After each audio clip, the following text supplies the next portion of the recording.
Hi everybody, in this video I'm going to show you exactly how we transform the outside of our house to look like this, all the way to this.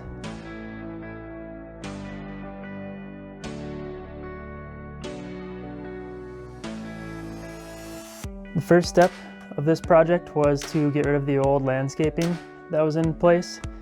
There was a lot of old trees and bushes and rocks and a lot of weeds that had just accumulated over the years. This house had been neglected for quite a while on the outside and the inside, and the first step was to just get it all cleaned up.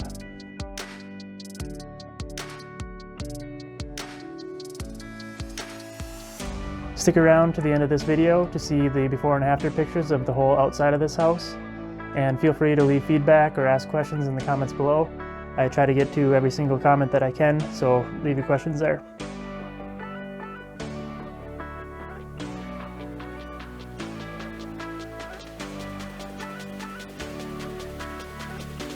After we got the landscaping a little bit cleaned up, the next step was to take off all the old siding. My original plan with this house was to just paint the siding because, as you can see here, a lot of it is in really good shape and it's hardboard siding, can easily be painted and reused. But what's not shown on video here is on the other side of the house, over half of the house had rotten siding, and I debated back and forth whether or not to just replace the hardboard siding and paint it all, but by the time I had replaced the whole back side of the house with siding, it was just easier to take it all off and put on brand new and not have to paint it and go with the vinyl siding.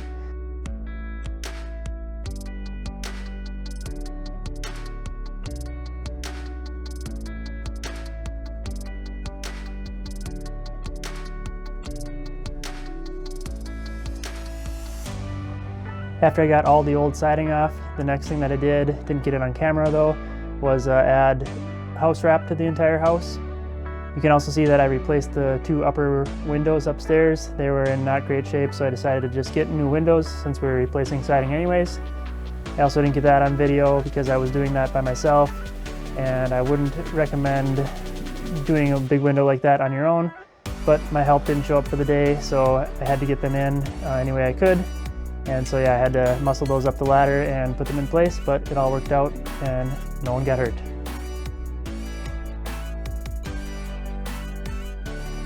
Once we had the house wrap on and the new windows in, then it's just getting started on putting up the vinyl siding.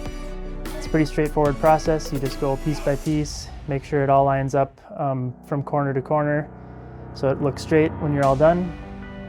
One of the hardest parts about doing a project like this solo is the siding pieces are about 12.5 feet long, a full sheet. So getting that all in place with just one person, especially when you're on a ladder and up high, it can be kind of challenging, but you just figure out how to get one side in and then go down, move your ladder, and then get the other side in, and then you just nail it in place. So it can be done one person, but it definitely helps if you've got an extra set of hands, then you can just each go up on one side of the siding and put it up a lot easier.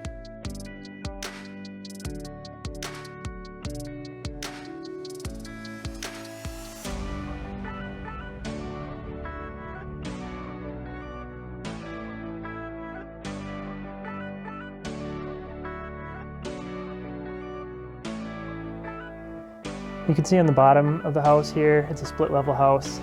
I didn't replace the lower windows because they were in a lot better shape on the inside than what the upper ones were. So I just decided to keep those and save a little bit of money, and there wasn't much siding down there, which was kind of nice. Just a little section on each window.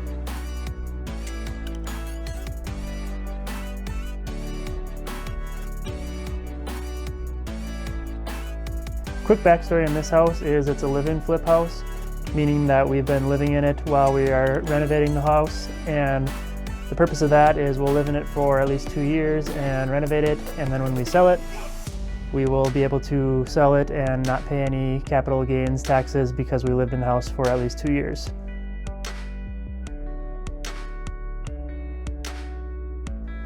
This is one of the last major projects that I did on this house. If anyone's wondering on the financials of this house, I can make another video on that. Just let me know if that's something people are interested in, and I will explain that in a future video.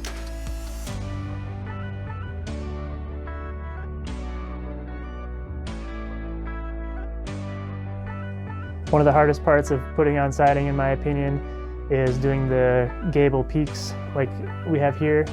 It's just kind of hard to get the right angle cut, especially when you're by yourself and you go up there and you measure and you cut, and then you go back up there and you realize it doesn't fit. You got to go all the way back down, recut it, and it just gets to be a lot of work.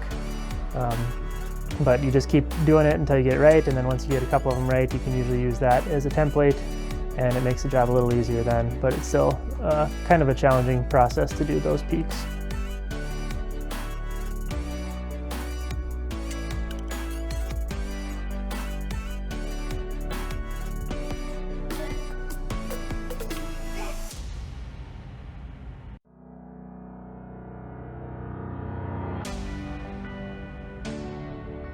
After we got all the siding up on the whole house, the next project that we decided to do was whitewash the bricks. There was a lot of houses that looked similar to ours in the area with the same brown colored bricks from the 80s when this house was built. And we just wanted to do a whitewash brick and make it stand out a little bit. And we're really happy with the way it turned out. It's maybe a little bit more white than what we thought, but I still think it looks really good, and it definitely makes our house stick out from the crowd. To do the whitewashing, I'm just using a white primer, and it's pretty thin. The reason I just did one coat, and the reason for that is because I wanted to be able to see a little bit of the bricks behind there. In the video you can't see super well, but in person you can see a little bit of the color of the bricks behind the white, which is exactly the look we were going for. So pretty easy project if you like the look of that whitewash brick. Just use some primer and just go to town painting it, and it's a couple-hour project and looks great.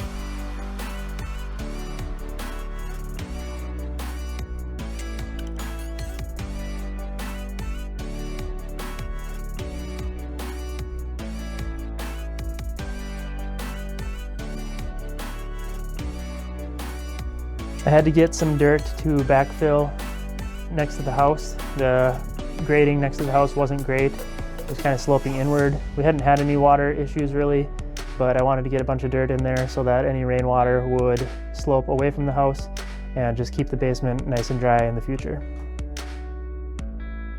Up next, I'm adding paver edging. I'm just using little bullet pavers here. I'm trying out a technique that I had heard from a friend where you dig a couple inches lower than where the pavers need to be, and you use a quick-set concrete as your base layer. You put a couple inches down, and then you level that off and you set your pavers on there and pound them in place. And then when you get the concrete wet, it'll solidify and should hold your pavers pretty well. In hindsight, I probably wouldn't do this method again. It's holding up well so far. It's been over a year and a half, and they're not shifting or breaking anywhere. But in the future, I would probably just dig a deeper trench and use a better base layer of gravel or sand, just to make it easier to level the pavers and to prevent future shifting. I was able to salvage some of the rocks from the old landscaping. I just shoveled them into a wheelbarrow and put them on the driveway and sprayed them off with the hose to clean them a little bit. And then I put them back in place. And that saved a little bit of money doing it that way because rocks aren't super cheap. But I did have to go buy a few bags of new rocks just to get enough to fill my new area. But once you get them wet and after a little bit of time in the weather, they all end up looking the same and you can't tell a difference on the new and the old rocks, so that worked out well.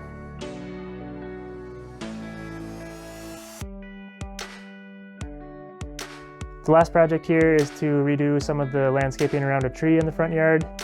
I did the same technique as I did next to the house. I just took out the old edging and dug a little trench and put in my bullet pavers, and then was able to just add a few bags of rocks and make the place look a lot nicer and more clean than what it was before.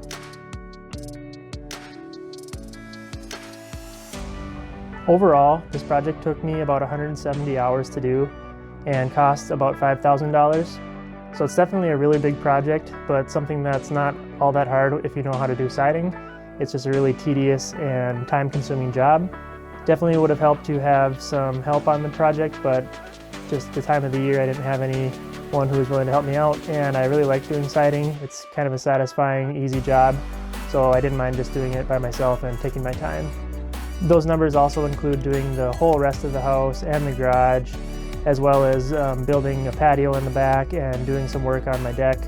which I didn't catch any of that on video, but you'll see some of those pictures on the before and after at the end of the video. So I know this is a big project and costs quite a bit of money, but it's something we definitely had to do in our case. We had the ugliest house on the street, which is what you want to buy, and now it's not the ugliest house and should be worth quite a bit more money and will sell pretty easily and quickly when the time comes to sell it.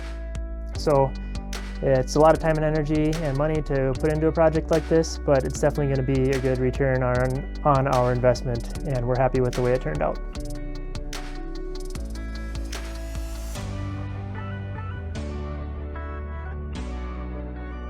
Thanks for watching. If you made it this far, please like and subscribe, and let me know in the comments below your favorite part or any other videos you'd like to see in the future. Thanks.